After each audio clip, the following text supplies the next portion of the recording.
સુરતમાં મહત્વનો ગણાતો હીરા ઉદ્યોગ હાલ મંદીના ભંવરમાં સંપડાયેલો છે, ત્યારે અગાઉ કરેલા હીરાના વ્યવહારો હવે ઝઘડામાં પરિણમી રહ્યા છે। સુરતના સિંગણપોર દબોલી વિસ્તારમાં હીરાના વેપારીના ઘરે જઈ હીરાના પેમેન્ટ માટે બોલાચાલી મારામારી કરી ઘરના સરસામાનની તોડફોડ કરવાની ઘટના સામે આવી છે। સમગ્ર મામલે પોલીસે 4 લોકોની અટકાયત કરી છે। સિંગણપોર પોલીસ મથકમાં ભારતીય નાગરિક સુરક્ષા સંહિતાની કલમ 173 હેઠળ તારીખ 8/7/2024 રોજ એક ગુનો દાખલ થયો છે, જે અંગે મળતી વિગત પ્રમાણે સુરેશભાઈ માનજીભાઈ જાદવાણી રાજલક્ષ્મી હાઇટ્સમાં પરિવાર સાથે રહે છે। તેમણે સિંગણપોર પોલીસ મથકમાં ફરિયાદ નોંધાવી હતી કે હું કતારગામ આશ્રમ રોડ હીરા જોબ વર્કનું કામ કરું છું। આ દરમિયાન 7 વર્ષથી લલિત રાઠોડ નામના હીરા દલાલ સાથે હીરા લે વેચનું તથા હીરા જોબ વર્કનું કામ કરું છું।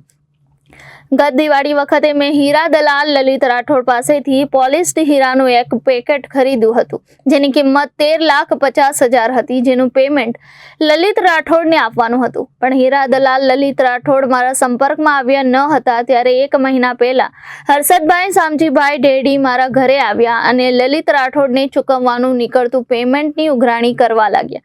આ હર્ષદભાઈને હું ઓળખતો ન હોવાથી મેં હીરા દલાલ લલિત રાઠોડ સાથે વાત કરાવી આપવા અને તેને રૂબરૂ લઈ આવવા માટે કહ્યું હતું, જેથી હર્ષદભાઈ ઉશ્કેરાઈ ગયા હતા અને બોલાચાલી કરી ત્યાંથી નીકળી ગયા હતા। ત્યારે તારીખ 8/7/2024 રોજ રાત્રે 9 વાગે મારા ઘરના સભ્યો સાથે હું બેઠો હતો, ત્યારે હર્ષદભાઈ ઢેડી એક હરીશભાઈ ડોબરિયા નામના ઈસમને મારા ઘરે લઈ આવ્યા હતા।